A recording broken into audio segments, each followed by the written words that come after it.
दोस्तों, बहुत सारे मुद्दे हैं जिन पे बात होती रहती है। कभी प्रकृति पे, कभी पर्यावरण पे, कभी राजनीति पे और बहुत सारे मुद्दे। लेकिन आज हम जिस मुद्दे पे बात करने जा रहे हैं, देश का आज़ादी का एक बड़ा इतिहास है। अगर हम मुगल शासन की बात करते हैं तो महाराणा प्रताप की याद आती है, और उसके बाद के अंग्रेज शासन के समय में स्वतंत्रता संग्राम की बात करें तो एक और महायोद्धा सामने आता है, चंद्रशेखर आजाद। एक रौबदार व्यक्तित्व और एक ऐसे साहसी व्यक्ति की हम बात कर रहे हैं कि अगर हम कहें कि शेर जैसा दिल और बाघ जैसे पंजे लेके वो एक शख्स अपने देश की आज़ादी के लिए फिरंगी हुकूमत से अलग तरह से लड़ रहा है। हमारे साथ हैं इस समय अभय तिवारी जी, जो कि एक बहुत अच्छे साहित्यकार भी हैं, शिक्षक भी रहे हैं और एक अनुशासित व्यक्तित्व का जीवन इन्होंने जिया है, अभी सेवानिवृत्त हैं।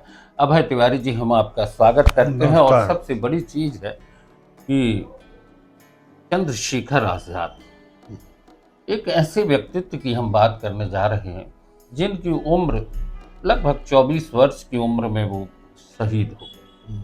भगत सिंह की भी 23 वर्ष की उम्र में शहादत हुई। इन नौजवानों के दिल में जो देश के जज्बे थे, इस देश की मिट्टी से जुड़े इनके भीतर के जो संस्कार थे, हम उन पे बात करना चाहते हैं। हम चाहते हैं कि आप ये बताएं कि चंद्रशेखर आज़ाद आखिर क्या था। चंद्रशेखर आजाद एक शोला था, और ऐसा शोला था कि जिसको 6 साल तक फरार घोषित करने के बाद ब्रिटिश गवर्नमेंट गिरफ्तार नहीं कर सकी। जिसने एक बार संकल्प लिया कि आज़ाद हैं, आज़ाद रहेंगे, तो वो फिर मृत्यु तक चंद्रशेखर आज़ाद को ब्रिटिश पुलिस और पूरा गुप्तचर विभाग हथकड़ी नहीं लगा पाया मृत्यु तक। आज़ाद का जो पूरा क्रांतिकारी जीवन है, जिस तरीके से देखा जाए, झांसी, बनारस, इलाहाबाद, इसके बीच में उनके बड़े किस्से हैं। काकोरी कांड भी एक बड़ा मुद्दा बन के आता है। तो आज़ाद की एक युवा, 24 साल का एक युवा किस तरीके से क्रांतिकारियों के बीच में काम कर रहा था, कुछ किस्से हम जानना चाहेंगे। आप झांसी भी गए, कुछ चीज़ों को आपने समझा, लोगों से भी मिले। आज़ाद का क्रांतिकारी जीवन शुरू होता है 15 साल की उम्र से। बनारस में जिस समय संस्कृत विद्यालय में जो पढ़ रहे थे, उस समय 1921 में असहयोग आंदोलन में एक दुकान के सामने धरना दिया जा रहा था, जहां आज़ाद शामिल हो गए।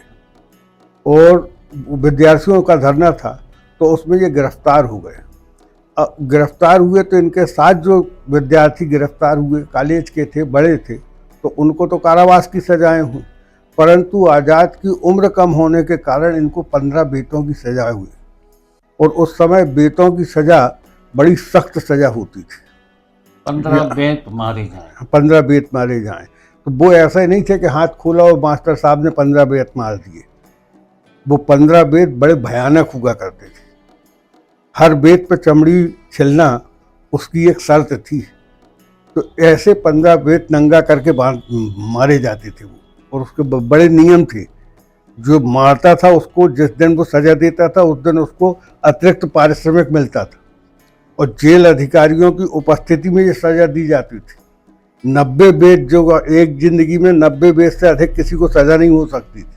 जो 90 बेत खा लेता था वो जेल में खलीफा कहलाता था। फिर उसको ज़्यादा काम नहीं दिया जाता था।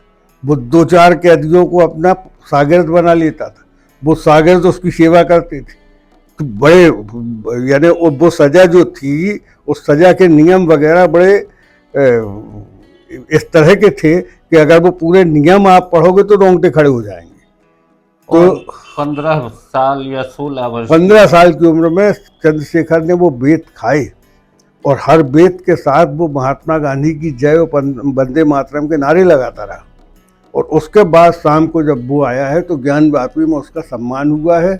और उस समय बनारस से मर्यादा नाम का एक अखबार निकलता था, संपूर्णानंद जी जिसके संपादक थे, उसमें वीर बालक आजाद एक लेख छपा और उससे वो प्रसिद्ध तो हो ही गए।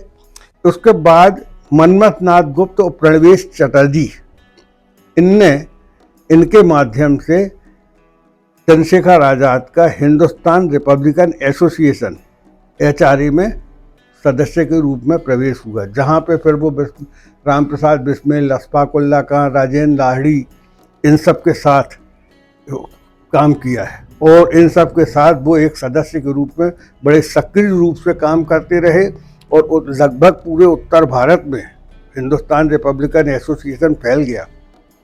उसमें एक बड़े मज़ेदार घटना ये है कि जिसको रेवोल्यूशनरी कहा जाता है, पीला पर्चा, 26 जनवरी 1925 को हिंदुस्तान रिपब्लिकन एसोसिएशन ने एक पीला पर्चा छापा, जिसमें उस एसोसिएशन के नियम और सिद्धांत दिए थे और सहयोग की अपील की गई थी।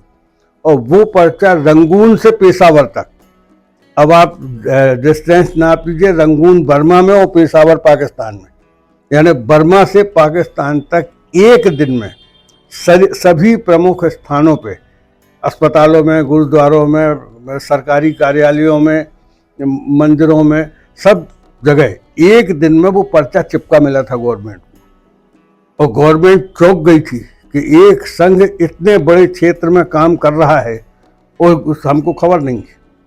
और उसके बाद फिर इसके पीछे गवर्नमेंट का अपना तरीके से काम चला। इसी एसोसिएशन के अंतर्गत 9 अगस्त 1925 को काकोरी कांड हुआ। और काकोरी कांड जो थी वो एक तरह से गवर्नमेंट को खुली चुनौती थी। यानी देखा जाए तो काकोरी कांड के 100 साल होने पे जा रहे हैं। हाँ, इस साल 100 साल हो जाएंगे, शताब्दी वर्ष है इसका, शताब्दी वर्ष काकोरी कांड का। चंद्रशेखर आजाद एक बड़े क्रांतिकारी के तौर पे जब सामने आए तो ब्रिटिश हुकूमत ने उन पर कुछ इनाम भी रख दिए। हाँ, यही काकोरी कांड में 47 दिन बाद गिरफ्तारियां शुरू हुई। तो उन गिरफ्तारियों में सारे लोग गिरफ्तार हो गए, उसी में बिस्मिल वगैरह को फांसी हुई, मगर आज़ाद गिरफ्तार नहीं हुए। और आज़ाद पहुंच चुके थे अपने अज्ञातवास में, झांसी पहुंच चुके थे, फरार घोषित हो गए थे, 25,000 का इनाम उनके ऊपर घोषित हो चुका था और वो थे झांसी में।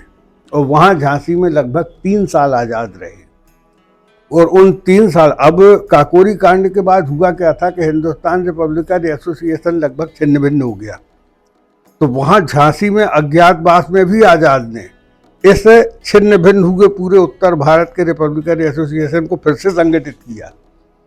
तो फिर से संगठित किया, वहाँ रह के आज़ाद ने क्रांतिकारियों के प्रशिक्षण केंद्र स्थापित किए। तो प्रशिक्षण केंद्र झांसी के आसपास दतिया है, दतिया में प्रशिक्षण केंद्र बनाए, फिर उसके साथ अजमेर में, जयपुर में, भोपाल में, यहाँ प्रशिक्षण केंद्र बनाए। वहाँ से अस्त्र शस्त्र कैसे प्राप्त हों उनके इंतजाम किए। और ये सब काम बुंदेलखंड में रह के, यानी क्रांतिकारियों का संगठन तैयार करना, अस्त्र शस्त्रों की व्यवस्था और क्रांतिकारियों के शस्त्र चालन के प्रशिक्षण की व्यवस्था, ये सब काम आज़ाद ने अज्ञातवास के उन 3 वर्षों में, जब वो बुंदेलखंड में रहे, तब किए। और 3 वर्ष बुंदेलखंड में रहे। वहाँ से बुंदेलखंड के बाद कानपुर में गणेश शंकर विद्यार्थी ने भगत सिंह से इनकी मुलाकात कराई है 1928। और उस समय फिर हिंदुस्तान समाजवादी प्रजातांत्रिक सेना बनी और चंद्रशेखर जिसके कमांडर इन चीफ बने। और फिर उस सेना का काम चलता रहा। तो उसमें सेंडर्स हत्याकांड और असेंबली बम कांड और उसके बाद वायसराय की ट्रेन में धमाका, ये सारे कांड हुए हैं। और 27 फरवरी को शहादत हो गई। दोस्तों, चंद्रशेखर आजाद एक ऐसे युवक, एक ऐसे नौजवान की कहानी है जिसने कि न सिर्फ क्रांतिकारियों के बीच में एक अपनी पहचान बनाई, बल्कि फिरंगी हुकूमत के लिए वो एक बड़ी चुनौती बन चुकी। एक बड़ा व्यक्तित्व, और ऐसा व्यक्तित्व जिसके बारे में ये कहा जाए कि चंद्रशेखर आज़ाद, भगत सिंह, खुदीराम बोस, बिस्मिल और सुभाष चंद्र बोस, ये सारा एक देखें कि इस तरह के क्रांतिकारियों का एक समूह जब एकजुट हुआ तो देश में अंग्रेज़ों की पाँव के नीचे से ज़मीन खिसक रही थी। और वही दौर था, उसी समय महात्मा गांधी जैसा एक व्यक्तित्व निकला जिसने कि लोगों को असहयोग आंदोलन और सत्य व अहिंसा का एक ऐसा शस्त्र दिया कि देश में आज़ादी की चिंगारी भड़क उठी। बहुत सी चर्चाएं हैं जिन पर हम बात करेंगे। अभय तिवारी जी ने जो जानकारियां दी उसके लिए बहुत बहुत धन्यवाद। तो न्यूज़ ऑनली व्यूज़ पर आज बस इतना ही। धन्यवाद।